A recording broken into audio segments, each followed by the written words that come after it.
कि सरकारे इमाम हसन पाक को कमोबेश 7 या 9 मर्तबा जहर दिया गया। हाँ, अब ये आप सोचेंगे कि वो कैसे कैसे हुआ।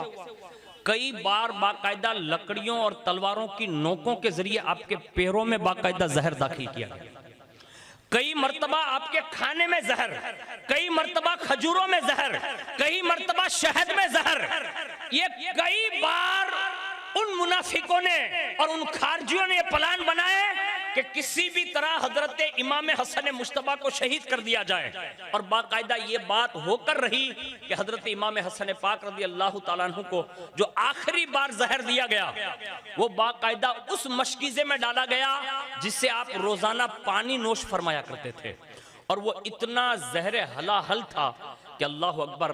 तारीख ये बताती है कि सरकार इमाम हसन मुश्तबा ने जैसे ही ये मशकीज़े में से चंद घूंट पानी पिए तो बाकायदा उसी वक्त एक क़ै हुई और क़ै में बाकायदा आपके जिगर के टुकड़े बाहर आ गए। और एक दो नहीं, हजरत सैयदा ज़ैनब उस वक्त वहां मौजूद है, फरमाती हैं कि मैंने अपनी नजरों से देखा कि उस तश्त में मेरे भाई के जिगर के 100 के टुकड़े के बराबर ये टुकड़े उस तश्त में मौजूद थे। यानी इस दर्दनाक अंदाज में आपको शहीद किया गया। और हजरत इमाम हसन पाक रज़ी अल्लाह ताला अन्हु की शहादत की खबर सुनकर जैसे ही इमाम हुसैन पाक तशरीफ लाए और उन्होंने जैसे इसरार किया तो आपने फरमाया का क्या बात है, आप बताएं कि आपको जहर किसने दिया। इमाम हुसैन पाक रज़ी अल्लाह ताला अन्हु ने जब ये सवाल किया तो देखिए शहादत सिर्री है ना, छुपी हुई जिसको कहते हैं सिर्री। क्या फरमाया, कहा भाई आप क्या करेंगे मेरे कातिल को ढूंढ कर, तो कहा मैं उसे कत्ल कर दूंगा। अल्लाह अकबर। उस वक्त इमाम हसन पाक ने एक जुमला कहा भाई हसन, जिसके बारे में मेरा गुमान है अगर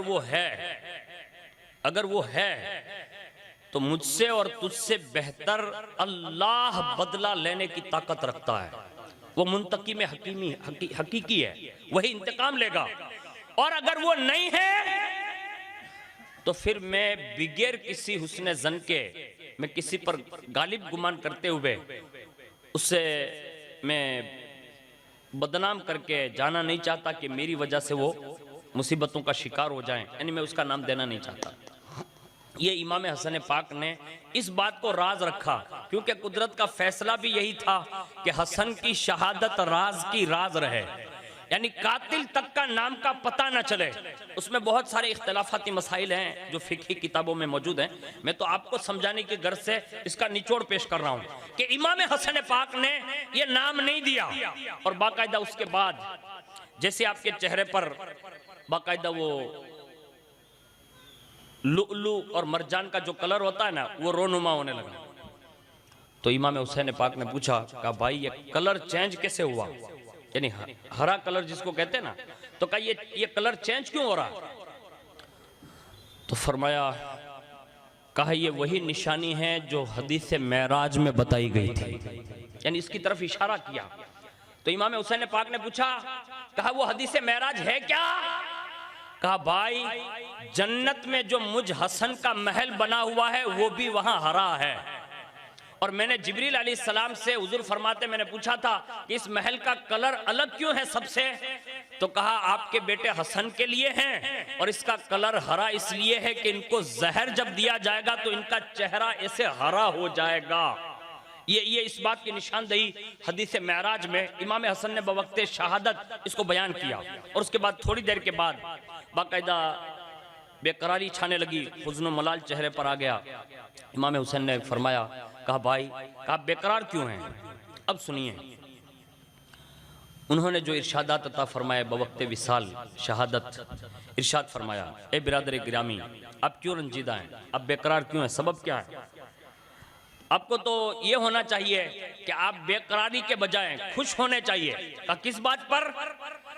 कहा दुनिया छोड़ोगे ना तो नाना जान से मुलाकात होने वाली है। यानी इमाम हुसैन पाक ने ये बात कही इमाम हसन पाक से, कि आप घबराए नहीं, इसलिए कि बड़ी मुद्दत से माँ खातून जन्नत वालिदा माजिदा आपकी मुंतजिर हैं, बाबा अलीउल मुर्तजा आपके मुंतजिर हैं, हजरत कासिम, हजरत हमजा, ये सब आपके दीदार के लिए बेताब है और आप उनके दीदार के लिए बेताब है। आपके लिए तो ये लम्हा खुशगवार है कि आप इन लोगों को छोड़कर उनसे बेहतर लोगों से मिलने के लिए तशरीफ ले जा रहे हैं। बाकायदा ये इमाम हसन पाक के सामने इमाम हुसैन पाक ने ये इरशादात फरमाए और इमाम हसन पाक रज़ी अल्लाह ताला अन्हु ने फरमाया, बिरादर सुनो, मैं कुछ ऐसे अम्र में दाखिल होने वाला हूँ, यानी शहादत हो रही है, तो कहा मैं ऐसे अम्र में दाखिल होने वाला हूँ जिसकी मिसल अब तक दाखिल नहीं हुआ था खल्क इलाही में, ऐसी खल्क में देख रहा हूँ जिसकी मिसल मैंने कभी नहीं देखी थी,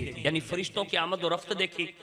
और उसके बाद इमाम हुसैन पाक रज़ी अल्लाह ताला अन्हु को बिठाया और बिठाकर उस वक्त इमाम हसन पाक ने अपने भाई इमाम हुसैन को मुकम्मल करबला की दास्तान सुनाई। ये किताब में लिखा है। और बाकायदा कुफियों के जो हालात होंगे, यानी कुफी जो सुलूक करेंगे और मैदान करबला में जो मराहिल आपके साथ पेश आएंगे, वो मुकम्मल ज़ाब्ते के साथ आपने वहां बयान फरमाए। और उसके बाद इमाम हसन पाक के इरशाद से मालूम होता है कि इमाम हसन पाक बवक्ते विसाल ये बताकर जा रहे थे, कहा भाई इमाम हुसैन, ये नाना ने जो बयान किया, बाबा ने जो बयान किया, वालिदा ने जो बयान किया, अब घर का बड़ा मेंबर तुझसे रुखसत हो रहा है, मैं भी आखिरी वक्त तुझे याद दिलाकर जा रहा हूँ। यानी ये करबला आजकल नहीं है। अभी किसी ने एक मैसेज बापू लिखा स्टेटस पे और उसका जवाब मैं यही समझता हूँ कि स्टेज पर ही दिया जाए। माज़ल्लाहि रब्बिल आलमीन, अल्लाह बेहतर जाने कि इन लोगों को इमाम हुसैन से क्या तकलीफ है। उसने एक स्टेटस रखा किसी ने, मैं उसका नाम तो नहीं जानता, लेकिन ये जरूर कहता हूँ कि जिसने मुझे भेजा है मैं उसके जरिए जवाब पहुंचा रहा हूँ। अरे मेरे यार, ये मुहर्रमुल हराम का महीना है और ये मुहर्रमुल हराम शरीफ की 10 तारीख को इमाम हुसैन रज़ी अल्लाह ताला अन्हु की शहादत है। इसमें इमाम हुसैन ही की शहादतों का तस्करा होना ही चाहिए। और अल्हम्दुलिल्लाह हम अहले सुन्नत वल जमात हैं। कोई ये सोचता हो कि किसी शिया के कहने पर हम शहादत का बयान करते हैं, हरगिज नहीं। हमारे पास ये हवाला इमाम हसन पाक का मौजूद है कि उन्होंने अपने आखिरी वक्त में अगर किसी की शहादत का तस्करा किया है तो अपने भाई इमाम हुसैन की शहादत का तस्करा किया है। तो लोगों को ये तकलीफ है तो मैं कहता हूं तुम्हें अपने ईमान का एहतिसाब करना चाहिए, इसलिए कि ये शहादतें बाकायदा उम्मत की मगफिरत और बख्शिश के लिए मुकद्दर हो चुकी थी और बाकायदा अल्लाह और उसके रसूल के फैसले थे।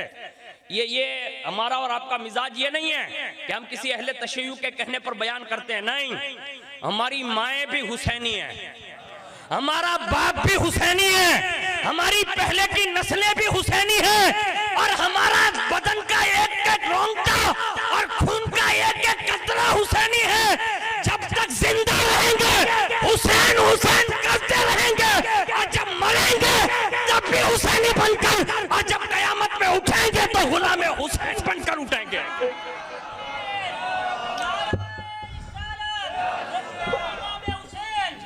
हमें ये लोगों को बावर कराना होगा कि अहले बैत अतहार से इतनी भी तकलीफ न होनी चाहिए जो आप दर्शा रहे हैं। रसूलुल्लाह के बेटों ने दीन के लिए कुर्बानी दी, उम्मत की रहनुमाई के लिए कुर्बानी दी और ये इमाम हसन पाक ने बयान किया। मौलाए कायनात का मैंने बयान किया ना, मौलाए कायनात ने भी बयान किया, मैंने सैयदा कायनात का विशाल बयान इसमें भी बयान किया, रसूलुल्लाह ने बयान किया।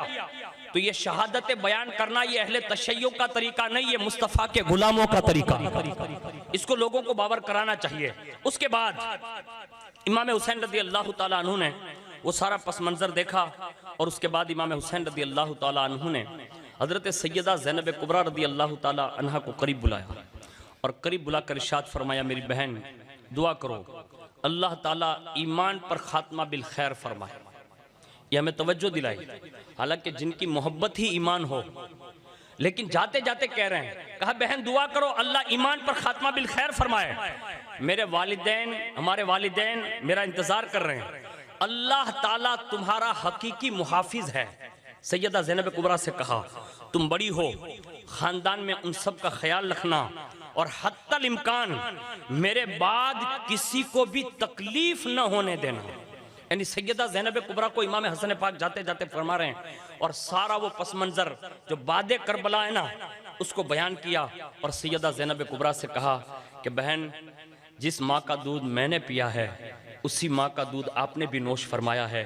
जैसे हसन को तुमने सब्र करते देखा है जिंदगी भर, और माँ बादे करबला भी तुम्हें भी ऐसे ही सब्र करके दिखाना है। ये सब्र की तलकीन फरमाई और उसके बाद आपकी कमो बेश 45 साल 6 महीना चंद रोज की थी और आप 5 रबीउल अव्वल शरीफ सन हिजरी 49 को मदीना तैयबा में विसाल फरमाते हैं, यानी शहादत होती है और इस दारे फानी को छोड़कर दारे बका की तरफ कुछ फरमाते हैं, इन्ना लिल्लाही व इन्ना इलैहि राजिऊन। ये इमाम हसन पाक रज़ी अल्लाह ताला अन्हु के फ़ज़ाइल व कमालात और उनकी शहादत पर एक तबसरा मैंने आपके सामने अर्ज़ किया।